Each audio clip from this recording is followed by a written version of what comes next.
Hello guys, welcome back our channel Ammulu princess channel. Guys ఇప్పుడైతే thumbnail లో పెట్టిన ప్రకారం APISET 2024 సో కౌన్సిలింగ్ ప్రాసెస్ ఏంటి, సో కౌన్సిలింగ్ వెళ్ళడానికి ఏమైనా ఏజ్ లిమిట్ ఉంటుందా, సో అండ్ షెడ్యూల్ ఎప్పుడు, రిక్వైర్డ్ డాక్యుమెంట్స్ ఎప్పుడు, రిజిస్ట్రేషన్ ఫీజు ఎప్పుడు అని చెప్పి నేను క్లియర్గా చెప్తాను. వీడియోని ఫస్ట్ నుంచి లాస్ట్ వరకు చూడండి, ఎక్కడ స్కిప్ చేయకండి.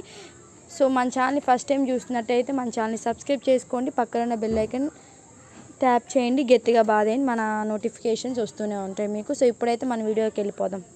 సో మర్చిపోకండి, లైక్ చేయండి, అప్పుడే చాలామందికి రీచ్ అవుతుంది. సో ఫస్ట్ అయితే సో కౌన్సిలింగ్ ప్రాసెస్ ఎలా ఉండిద్ది అని చెప్పి నేను చెప్తాను. సో ఫస్ట్ కౌన్సిలింగ్ ప్రాసెస్ ఎలా ఉండిద్ది అంటే, ఫస్ట్ వన్ క్యాండిడేట్ రిజిస్ట్రేషన్ అనేది చేసుకోవాలి. ఫస్ట్ మనకి కౌన్సిలింగ్ నోటిఫికేషన్ పడగానే ఫస్ట్ మనం క్యాండిడేట్ అనే మీరు రిజిస్ట్రేషన్ అనేది అవ్వాలి. ఆ తర్వాత ఫీ పే చేయాలి. ఫీ పే చేసిన తర్వాత సర్టిఫికేట్ వెరిఫికేషన్ అయితే అవుతుంది. మీరు క్యాండిడేట్ రిజిస్ట్రేషన్, ఫీ పేమెంట్ తర్వాత సర్టిఫికేట్స్ అన్నీ అప్లోడ్ చేస్తారు. మీ సర్టిఫికేట్స్ అన్నీ అప్లోడ్ చేసిన తర్వాత సో వాళ్ళ నుంచి మనకి ఒక మెసేజ్ వస్తుంది, సర్టిఫికేట్స్ వెరిఫైడ్ అని. సో దాని తర్వాత సర్టిఫికేట్స్ రీఅప్లోడ్, ఎవరికైనా రీఅప్లోడ్ అని మెసేజ్ వస్తే వాళ్ళు ఏ సర్టిఫికేట్స్ అయితే అడుగుతారో అవి రీఅప్లోడ్ అయితే చేయాలి. సో అది నెక్స్ట్ వెబ్ ఆప్షన్ ఎంట్రీ. ఎప్పుడైతే వెబ్ ఆప్షన్స్కి అయితే ఇస్తారో అప్పుడు మీరు వెబ్ ఆప్షన్స్ అయితే పెట్టుకోవచ్చు, మీకు నచ్చిన కాలేజెస్. నెక్స్ట్ ఏంటి అంటే సీట్ అలాట్మెంట్. సో మీరు ఇచ్చిన కాలేజెస్లో మీకు ఎక్కడొచ్చింది ఏంటి అని చెప్పి ఒక రోజు అయితే మీకు చెప్తారు, ఒక రోజు అయితే మీకు ఎక్కడొచ్చింది ఏంటి అని చెప్పి అనౌన్స్ చేస్తారు. Next so provisional allotment letter, మీకు ఎక్కడ సీట్ వచ్చింది ఏంటి అని చెప్పి ఆ అలాట్మెంట్ లెటర్ని అయితే డౌన్లోడ్ చేసుకోవాలి. తర్వాత సెల్ఫ్ రిపోర్టింగ్, కాలేజెస్కి వెళ్ళి మీరైతే రిపోర్ట్ చేయాలి, నాకు ఇక్కడ ఇంట్రెస్ట్, నేను ఇక్కడ జాయిన్ అవుతానని చెప్పి అక్కడ సెల్ఫ్ రిపోర్ట్ అయితే ఇవ్వాలి. ఆ తర్వాత ఇంకా ఫైనల్ అడ్మిషన్, ఇంకా మీరు అక్కడ జాయిన్ అయిపోతారు అని అర్థం.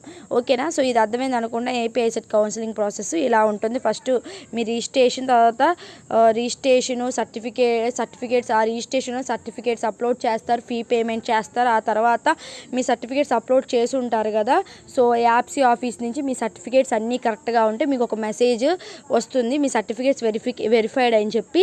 సో ఒకవేళ మీ సర్టిఫికేట్స్ వెరిఫై కాకుండా ఏమైనా సర్టిఫికేట్ మంచిగా లేకపోయినా మిస్టేక్గా ఉన్నా సరే వాళ్ళు ఈ సర్టిఫికేట్ మళ్ళీ అప్లోడ్ చేయండి అని చెప్పి, రీఅప్లోడ్ అని చెప్పి మళ్ళీ ఆప్షన్ ఇస్తారు. అప్పుడు రీఅప్లోడ్ అప్పుడు మీ సర్టిఫికేట్స్ అప్లోడ్ చేయాలి.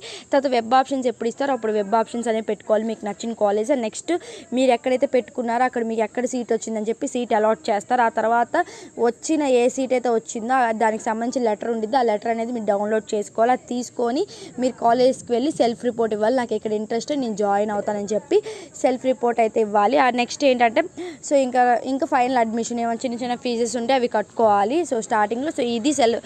సో ఇది కౌన్సిలింగ్ ప్రాసెస్ అయితే. నెక్స్ట్ వచ్చి సో కౌన్సిలింగ్ కావాల్సిన రిక్వైర్డ్ డాక్యుమెంట్స్ ఏంటి అని చెప్పి చూపిస్తాను. APISET counselling 2024 documents required. Candidates participating in the APISET 2024 counselling process will be required to present the following documents: admit card, score card, అలాగే మీవి 10th, ఇంటరు, డిగ్రీ, ఇవన్నీ కూడా మీవి సంబంధించిన రిలేటెడ్ డాక్యుమెంట్స్ అన్నీ కావాలి. రిలేటెడ్ డాక్యుమెంట్స్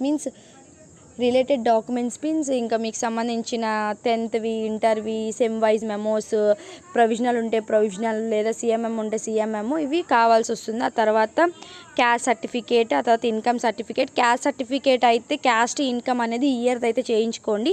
సో ఖచ్చితంగా ఇయర్వి అయితే అడుగుతారు.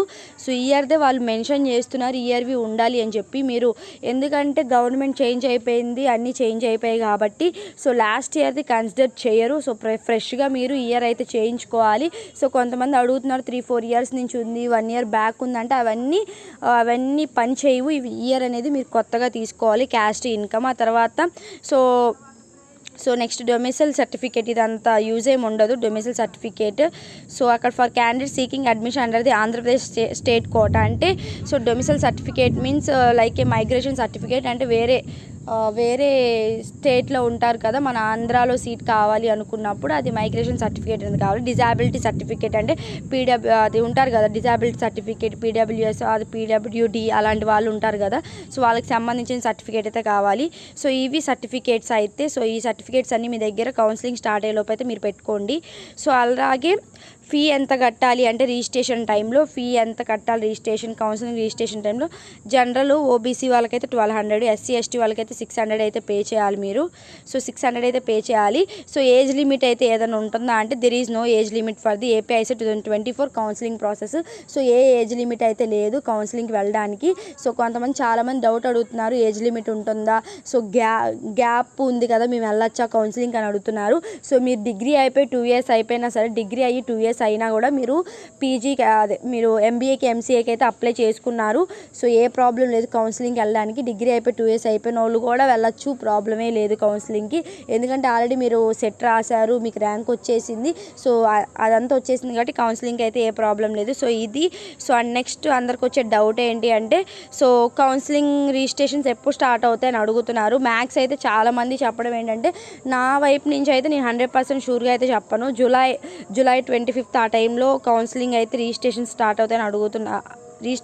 అవుతాయి అంటున్నారు.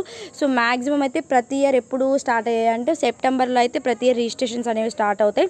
సో నేను ఈసారి కూడా అదే ఎక్స్పెక్ట్ చేస్తున్నాను. సో ముందే స్టార్ట్ అయితే మీకు మంచిదే. So well and good, super.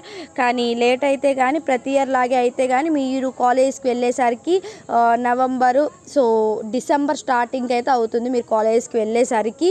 So December first week అవుతుంది. సో సెప్టెంబర్ స్టార్ట్ చేస్తే కౌన్సిలింగ్ అయితే మీరు డిసెంబర్ ఆ టైంకి అయితే కాలేజ్కి వెళ్తారు. అదే జూలైలో స్టార్ట్ చేస్తే మీకు మంచిది. జూలైలో స్టార్ట్ చేసి చాలామంది అయితే జూలైలో స్టార్ట్ చేస్తారని చెప్పి అదే దాని మీద అయితే ట్రస్ట్లో ఉన్నారు. సో నాకైతే నమ్మకం లేదు జూలైలో స్టార్ట్ చేస్తారని చెప్పి. వాళ్ళు అసలు అంత ఫాస్ట్గా స్టార్ట్ చేస్తారని కూడా నమ్మకం లేదు. చూద్దాం. సో ఇది మీకైతే అర్థమైంది అనుకుంటున్నా. ఇంకేం డౌట్స్ ఉంటే కింద కమెంట్ చేయండి. సో చాలా కమెంట్స్ ఉన్నాయి. సో నాకు కొంచెం వర్క్ ఉండడం వల్ల, ఆఫీస్ వర్క్ ఉండడం వల్ల నేనైతే కమెంట్స్కి రిప్లై ఇవ్వలేకపోతున్నాను.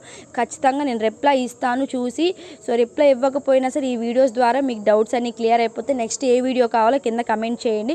అది చూసి అయితే నేను ఖచ్చితంగా నెక్స్ట్ వీడియో చెప్తాను. అలాగే ఏపీఐసెట్కి సంబంధించి top MBA college, top MCA college అయితే నేను పెడతాను. అవి లిస్ట్ అయితే చూసుకోండి. అలాగే top universities, top government universities ఏంటి అని చెప్పి నేను చెప్తాను. అవి కూడా చూసుకోండి. నెక్స్ట్ వీడియోలో అయితే అవన్నీ వస్తాయి. అలాగే యూనివర్సిటీస్లో హాస్టల్ ఫీ ఎంత ఉంటుంది, హాస్టల్ ఫీ ఎంత వస్తుంది, అన్ని క్యాస్టులకు ఒకేలా వస్తుందో రాదని చెప్పి నెక్స్ట్ వీడియోలో చెప్తాను. సో ఇది అంటిల్ మన ఛానల్ని సబ్స్క్రైబ్ చేసుకోండి. పక్కన ఉన్న బెల్ ఐకాన్ గట్టిగా వాదేయండి. నేను ఏం అప్డేట్స్ ఇచ్చినా మీరే ఫస్ట్ చూడొచ్చు. Thank you for watching. Signing off అమలు ప్రిన్సెస్.